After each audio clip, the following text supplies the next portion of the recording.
So now they're showing Sophia, and she's standing by the pool where that guy went through. She's just staring. So I just wonder at this point, you're like, what is she up to? And then they show Sarah she's in the diner, and she decides to pour the glass and do what the voices told her to do, but not really. So she pours the glass, but she I think she drank out of it, but she didn't pour it back into the pitcher.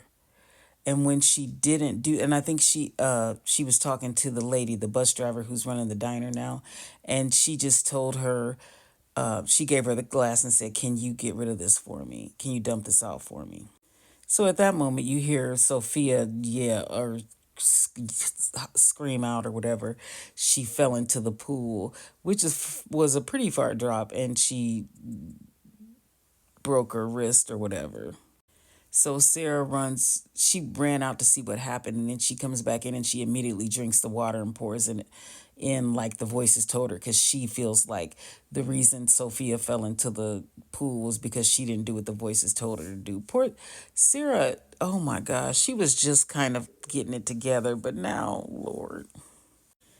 So Boy comes out to talk to Jade, who still hasn't given me what I need to get from him with these mushrooms. But anyway, he's talking to Boyd, and he says, so Fatima's building a mud monster. He told Boyd, he was like, I was eavesdropping. But he says, what you need to be doing is asking, don't ask her why she's doing it. Ask her why she's doing it now. See, Jade gives good advice. Because he said that because he was like, when he started doing weird stuff, it was after something happened to him, and he was the things he was doing, there was a reason, so that's why he told him to ask Fatima why she's doing it now. Those things are super creepy, but anyway. So Julie's cutting her hair. Randall was coming into the house, and he brought her some paper. He said, I brought what you needed. And she's in there cutting her. He's like, what are you doing? And she said, the last time I did this, one of those things grab me by my hair. It's not going to happen again. I feel like a bun would have worked. I feel like maybe a braid and a bun tucked in or something, but okay. And remember, this is the hair she had when she ran to try to save her dad. I kind of miss Jim. I'll be glad to see him again. So Julie was telling him that she's going to make a bookmark, because earlier when they were reading those books, in the book it was saying something about having a bookmark. So she thinks that if she does that, she'll be able to come, if she draws a symbol on paper and drops it where she's walking, that will create a bookmark. So she was explaining that to Randall. And then she did something that was supposed to be funny, but I didn't really get it. So she goes in and she tells Randall, just give me a couple seconds. She goes in because she wants to draw a symbol, drop it, and that way she'll create her bookmark. But she sees the yellow suit guy, which we have not seen him like this before. He's eating someone. He looks up and sees Julie and starts chasing her. That is terrifying. Julie finally drops, or she writes on the paper, drops it, and then Randall pulls her out. So she frantically gets the paper out of her pocket, and she sees that there is no symbol on it, and it didn't work. I thought for sure this was going to work, but she must be missing a step.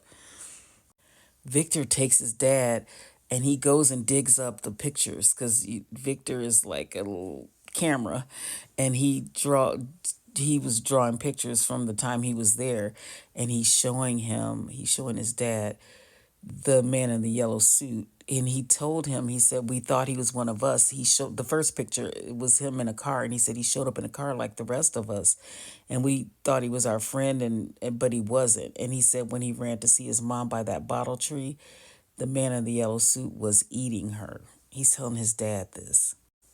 Victor's dad was so shook when he saw that picture. Now we're back to Crazy Sophia, or I guess the man in the yellow suit, and she's talking with Christy, and Christy told her that her wrist is broken, and will wait till the swelling goes down to reset the bone or whatever, and then she starts preaching to them about this is all a test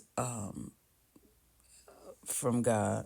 And as she's telling them, she's talking to them. She's telling them a story about Abraham, how he was tested by God, and how he wanted to how he did. And the whole time it's like she's narrating this situation, and they're showing Sarah sitting in the diner, watching the bus driver pour out the water that she put in the pitcher.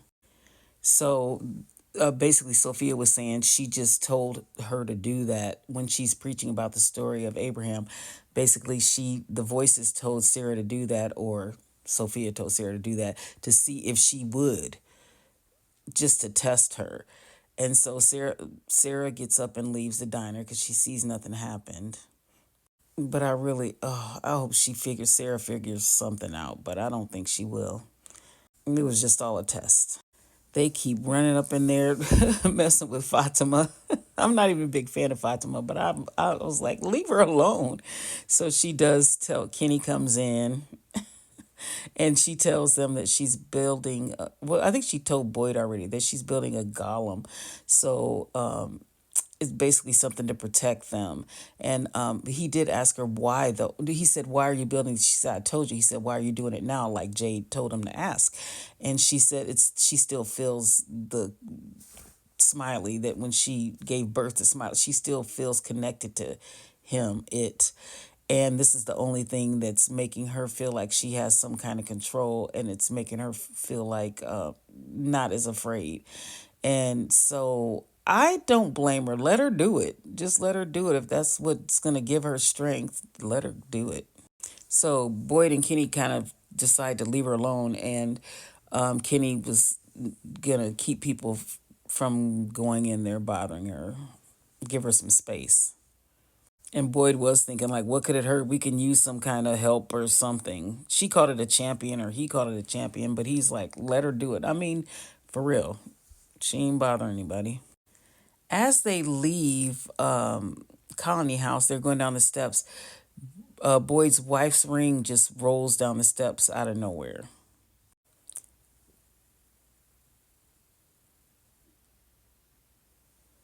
So here he goes home and he goes to look for it, and the ring is in the box. So he can't believe it. So he reaches down to grab the ring that he sat on the counter because he's like, how are there two rings? And the ring is gone. So for me, I'm like, so that's the same ring it traveled? It's, did it travel, or is it some like the other dimension that they're in, or the other story? I don't know, but I like it. I like it a lot because it's very time travel-y to me. So, and I love when they get to that kind of stuff. So I don't know. I don't know. I'm looking forward to seeing what's going on here. So back to Ethan and his bird. Even I think Ethan's onto something. Look, the kids are onto something. Okay, so I wonder if the kids are, if they are onto something, and so strong about what their conviction about what's happening, like Julie and Ethan. I wonder if it's because the other kids that weren't strong and that were sacrificed. I don't know, like if they're just giving them a little more strength, the kids.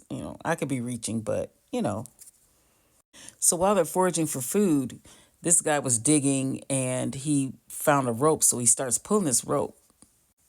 And it's the same time that they're putting the water on the bird that Ethan found. So all of a sudden, this they're pulling the rope, and simultaneously everybody's looking, like Donna, Tabitha, and Ethan are looking while the guy's pulling this rope. And this, I don't know what that is coming out of the water, but that's what the guy's pulling on. It looks like net and something's in it. I don't know.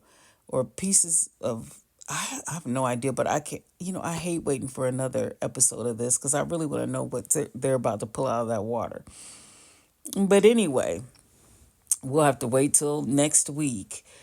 But for now, that's the end of this episode. Oh, I can't wait. See you episode 5.